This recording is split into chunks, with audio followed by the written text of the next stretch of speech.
Sobrang hirap mag-determine ng top 5, especially na napakaraming mga deserving na girls. It's easy for me to determine who can be part of the top 15, but to narrow down, these girls to top 5, sobrang hirap. Like, sobrang hirap. And then, wala pa mang grand finals. I know na maraming girls ang masasayang because, there can only be one Miss Universe Philippines. Hi everyone, and hello to all the pageant fans all over the world, the universe rather, and to my old subscribers, to my new subscribers, and returning viewers. Welcome back to my YouTube channel. Before I start with today's episode, allow me to greet Salvatore Real, watching all the way from New York City. Thank you so much for your love and your support, and allow me also to thank every one of you. Thank you so much, guys. Because of you, I reached another milestone here in YouTube. I already reached 10,000 YouTube subscribers, and I just want to tell you guys that it will never be possible for me to reach another milestone here in YouTube without you guys. So I owe this humble achievement to you guys. So maraming salamat. And if you're watching this episode right now and you're not yet subscribed to my YouTube channel, what are you waiting for? Help me to reach another milestone here in YouTube simply by clicking the subscribe button below and subscribe to my YouTube channel.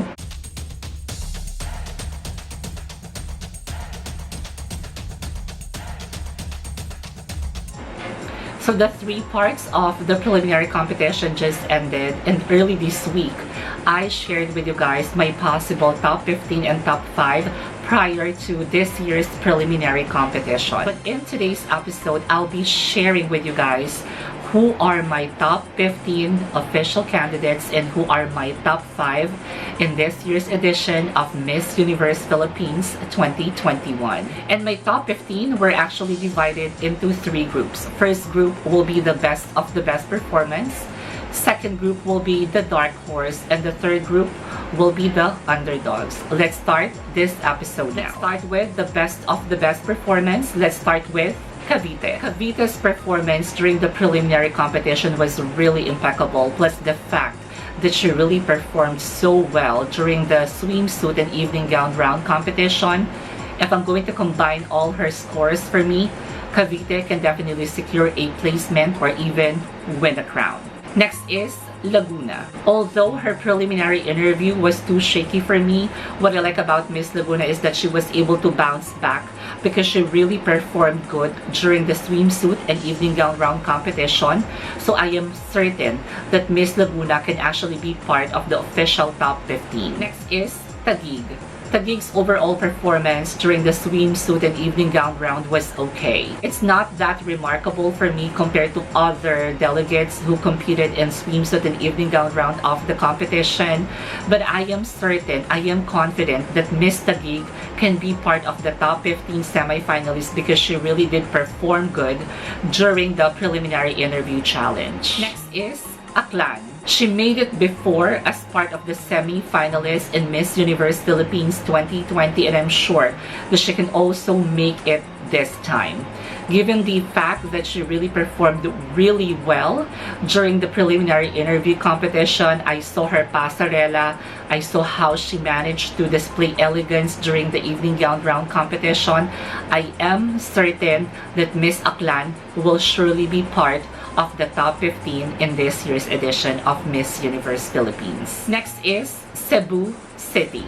What a performance! I was really impressed with her overall performance. Although her preliminary interview performance for me was a bit shaky, but what I can just simply say is that she managed to recover herself because her performance during the swimsuit and evening gown round are impeccable for me. Next is Pangasinan. Miss Pangasinan managed to be consistent in the 3 rounds of the competition, and I have no doubt that she can be part of this year's edition of Miss Universe Philippines as the official delegate for the top 15. Next is Albay. Miss Albay's performance was really superb. From preliminary interview to swimsuit round and to evening gown round competition, she remained consistent and strong. Next is Miss Samis Oriental. Miss Samis Oriental really did a great job from her preliminary interview to swimsuit round competition and to evening gown round competition. She managed to be consistent and she managed to stand out as well. So no doubt that she can be part of the top 50. Next is Parañaque. No doubt that Miss Parañaque can easily secure a top 15 placement in Miss Universe Philippines 2021. During her preliminary interview, I have to admit it that can play a very big role in determining who can be part of the top 15, and if that's the case, she aced that round of the competition, plus hindi siya nagpahuli with her performance during the swimsuit and evening gown round. So sure slot in the top 15. Next is Manila. Although her preliminary interview was not that impactful or impressive, I have to say that Miss Manila knows how to play her card. That is the reason why she performed really good during the swimsuit and evening gown round, and that can definitely help her to advance in the top 15 of Miss Universe Philippines 2020. Next is Cebu Province. Even prior to the actual preliminary competition, I have this confidence in me that Miss Cebu Province can easily advance as part of the top 15 in this year's edition of Miss Universe Philippines. It's already in the bag. Even the competition has not yet started, I am pretty sure. And I have trust on this Cebuana, this Bisaya, that she can actually make it as part of the top 15 in Miss Universe Philippines. Now let's move on to the next group, the dark horse. Let's start with Isabella. Isabella really displayed so much intelligence and spontaneity during her preliminary interview challenge. But I'm really surprised when I see her doing her very best to perform and to outperform her co-delegates. I was really amazed because she did pretty well during the swimsuit and evening gown round competition, and therefore I am including her as part of my official top 15 in Miss Universe Philippines 2020. Next dark horse, Angeles City. I am pretty sure that Miss Angeles City can actually make it as part of the top 15 semi-finalist. Her preliminary interview challenge may not be her very best performance, but she did make sure that she can perform so well during the swimsuit and evening gown round competition, and she did. That's why I knew for a fact that Miss Angeles City can advance to the top 15. Next is Romblon. Miss Romblon made an impact in all aspects of the preliminary competition, as she undeniably really performed so well, especially during her interview challenge. What I like about Miss Romblon is sobrang naging consistent yung performance niya from preliminary interview to swimsuit and evening gown round. Next is Negros Oriental. She really performed so good for me. Although I said that during her preliminary interview she lacks of X factor, she made sure that she will perform so well in the swimsuit and evening gown round competition. What I like about her is that she's actually part of my favorites during the runway challenge. That's why I'm not really surprised when I saw her doing her passerelle. Let's now move on to the third group, the Underdogs. Let's start with the first one, Siargao Island. This is just based on my own observation. For me, Miss Siargao Island cannot secure a placement even though she did pretty well during the interview challenge, because although she outperformed, or she maybe outperformed everyone during the interview challenge, but during the swimsuit and evening gown round, it is pretty obvious that other contestants or other delegates outperformed her. Same thing goes to San Juan City.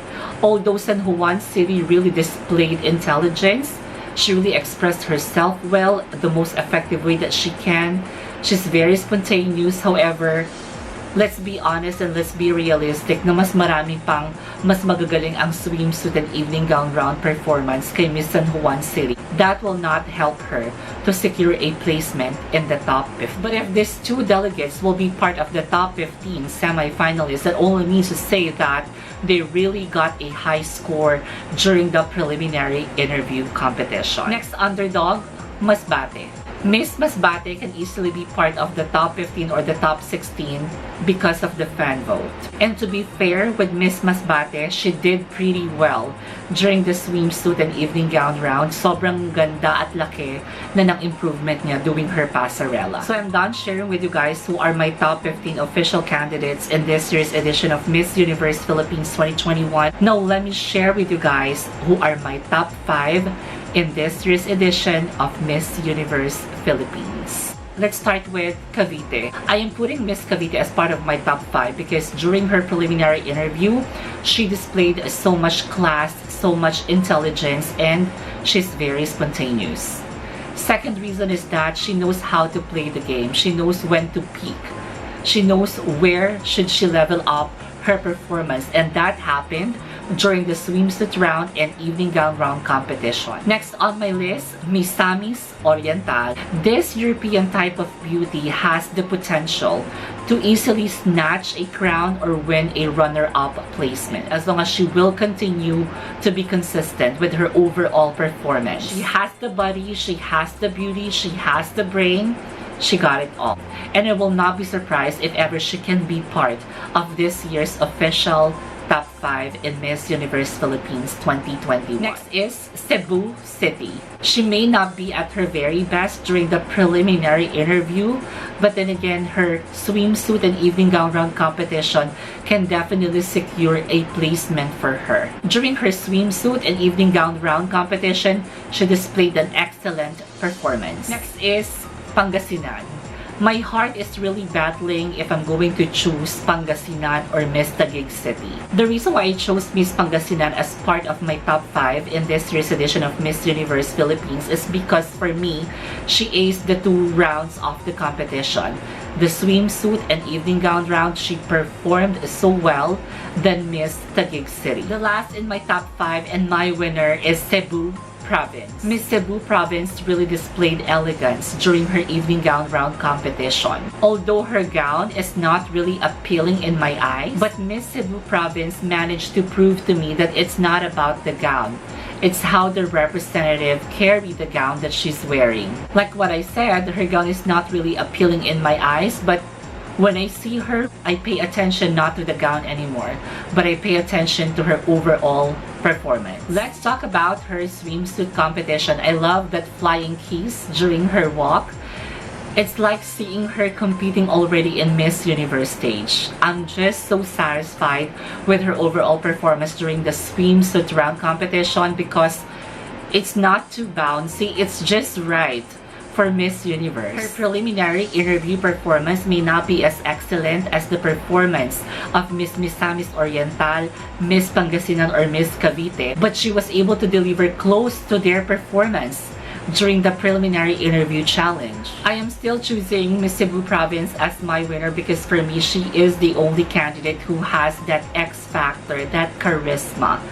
The only candidate who's really Miss Universe ready and prepared to fight the battle for the Philippines in Israel and can bring a possible top 5 for the Philippines in Miss Universe beauty pageant. So that'll be all for today's episode here in my channel. I just want to share with you guys that it's never easy to narrow down, these candidates. Easy to have your top 15, but when it comes to top 5, sobrang hirap. Like, I don't know what will be my consideration. I just follow what's in my heart, who really performed really well, who outperformed, who is the most consistent candidate. Ayun yung mga factors na kinonsider ko in determining who are my top 5 in this year's edition of Miss Universe Philippines 2021. I hope that you guys still enjoy this episode. I'm kind of sleepy pa because kakatapos lang ng work ko and I decided to film this episode for you guys. Yun lang. Maraming salamat ulit sa suporta. Thank you so much everyone for your love and your support.